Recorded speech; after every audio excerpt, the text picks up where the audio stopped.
Hello అండి.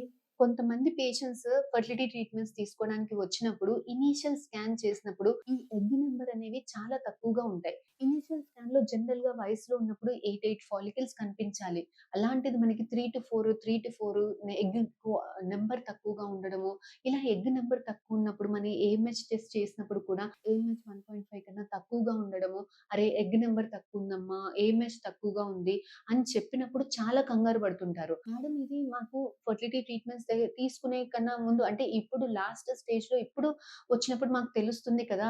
మాకు ముందే ఏమన్నా సైన్స్ ఉంటాయా? ఇలాంటి సైన్స్ ఉన్నప్పుడు మేము జాగ్రత్త పడి తొందరగా ఫెర్టిలిటీ డాక్టర్స్ దగ్గరికి వస్తాం కదా! సో, ఈ ఎగ్స్ తక్కువైపోతున్నప్పుడు మాకు ఒంట్లో ఏం సైన్స్ ఉండవా? సింప్టమ్స్ ఉండవా? మాకు తెలియదా? అని చాలామంది అడుగుతుంటారు. నేను మీ doctor Anusha Reddy fertility expert, ఫర్ట్9 ఫెర్టిలిటీ సెంటర్ వరంగల్ బ్రాంచ్.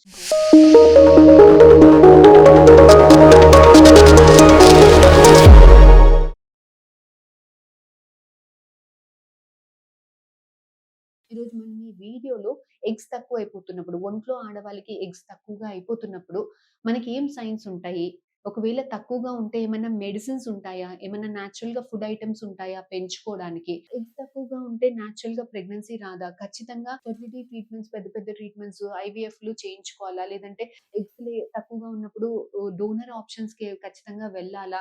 ఏం డిసైడ్ చేసుకోవాలి అనే టాపిక్ గురించి మనం ఈ వీడియోలో మాట్లాడుకుందాం. ఫస్ట్ ఎగ్స్ తక్కువగా అయిపోతుంటే ఎలాంటి సైన్స్ ఉంటాయి అనంటే, వీళ్ళల్లో పీరియడ్స్ అనేవి 30 డేస్‌కి రాకుండా ముందలకి జరుగుతుంటాయి. అంటే 26 డేస్, 24 డేస్, 22 డేస్‌కే పీరియడ్స్ అనేది రావడం అనేది గమనిస్తుంటాం. ఇలా ఎర్లీ‌గా పీరియడ్స్ వచ్చింది అనంటే మీరు అస్సలు డిలే చేయకండి. వీలైనంత తొందరగా మీ గైనకాలజిస్ట్ దగ్గరకో, ఫెర్టిలిటీ డాక్టర్స్ దగ్గరకో వెళ్లి ఎగ్ నంబర్ ఎలా ఉంది అన్నది చెక్ చేసుకోవాలి. అలా అయితే ఎందుకు తక్కువగా అయిపోతుంటాయి? వీళ్ళల్లో ఏమైనా ఎండోమెట్రియోసిస్ లాంటి కండిషన్స్ ఉన్నాయా? ఇంకేమైనా కండిషన్స్ ఉన్నాయా? ఇలాంటి కండిషన్స్ ఉన్నప్పుడు పీరియడ్స్ వచ్చినప్పుడు విపరీతమైన పెయిన్ ఉంటుంది. హెవీ బ్లీడింగ్ అవుతుంది. సో, పీరియడ్స్ జల్దీ వస్తుందా? పీరియడ్స్ వచ్చినప్పుడు పెయిన్ వస్తుందా? పీరియడ్స్ వచ్చినప్పుడు హెవీగా బ్లీడింగ్ అవుతుందా? ఇలాంటి సింప్టమ్స్ ఉంటే నెగ్లెక్ట్ చేయకుండా ఫెర్టిలిటీ స్పెషలిస్ట్ దగ్గరికెళ్లి బేసిక్ చెకప్ మీ గర్భసంచి ఎట్లా ఉంది? ఎగ్ బ్యాగ్‌లో ఎగ్స్ ఎలా ఉన్నది? ట్యూబ్స్ ఓపెన్ ఉందా లేదా? హస్బెండ్ స్పెర్మ్ కౌంట్ బావుందా లేదా? సో, బేసిక్ ఇనీషియల్ ఎవాల్యుయేషన్ చేయించుకోవడం అనేది వెరీ ఇంపార్టెంట్ అండి. ఇది సింప్టమ్స్. ఇంకొంతమందికి ఏమవుతుంది అనంటే మనకి గైనకాలజిస్ట్ దగ్గర చెకప్స్ చేయించుకున్నప్పుడు గైనకాలజిస్ట్ అమ్మ నీ ఎగ్ నంబర్ తక్కువగా ఉంది. ఏఎఫ్‌సీస్ తక్కువగా ఉన్నాయి. లేదంటే ఓవ్యులేషన్ అనేది జల్దీనే 14థ్ డే కాకుండా 8థ్ డేనే అయిపోతుంది. గర్భసంచి పొరలు పల్చగా ఉంటున్నాయి. సో, ఇలాంటి కొన్ని చెప్తూ ఉంటారు. సో, ఓవ్యులేషన్ ఎప్పుడైతే 14థ్ డే కాకుండా 8థ్ డేకే అయిపోతుందంటే ఇలాంటి వాళ్ళలో కూడా ఎగ్ తక్కువగా ఉండడము, క్వాలిటీ తక్కువగా ఉండడం అనేది చాలా సహజంగా గమనిస్తుంటామండి. సో, వీళ్ళు అడుగుతుంటారు మేడం ఏదైనా జనరల్‌గా నేచురల్‌గా ఏమైనా ఫుడ్ ఐటెమ్స్ తింటే పెరుగుతాయా? ఏమైనా మెడిసిన్స్ ఇస్తే పెరుగుతాయా? అంటే చాలా మందికి గమనించుకోవాల్సింది ఏంటి అనంటే ఆడవాళ్ళలో ఎగ్ నంబర్ అనేది ఫిక్స్‌డ్‌గా ఉంటుంది. పుట్టుకతోటే పలానా అమ్మాయికి ఇన్ని ఎగ్స్ అని డిసైడ్ అయిపోతుంది. ఆ ఎగ్ బ్యాగ్‌లో ఆ బాస్కెట్ ఆఫ్ ఎగ్స్‌లో నుంచి పెద్ద మనిషి అయినప్పటి నుంచి పీరియడ్స్ వస్తున్నప్పటి నుంచి 8 ఫాలికల్స్ వస్తాయి. అంటే ఆ ఎగ్ నంబర్ నుంచి నెల ఎగ్స్ అయిపోతుంటాయి గానీ కొత్తగా ఎగ్స్ అయితే పుట్టవండి.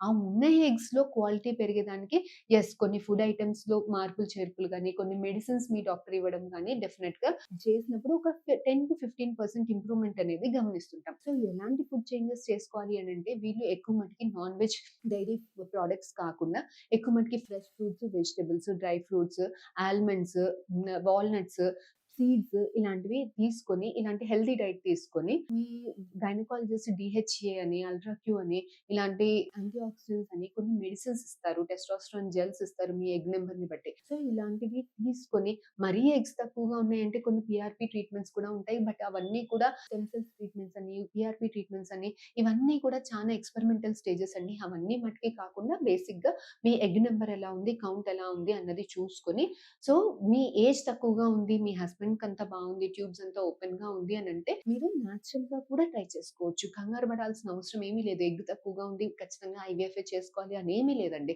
ఏజ్ తక్కువగా ఉంది. పెళ్ళై కొద్ది సంవత్సరాలే అవుతుంది. మిగతా పారామీటర్స్ అన్నీ బాగానే ఉన్నాయి అంటే ఒక 6 మంత్స్ నేచురల్‌గా ట్రై చేయండి. అప్పటికి కూడా కావట్లేదంటే ఒక 2, 3 సైకిల్స్ ఐయుఐ ట్రై చేసుకోండి.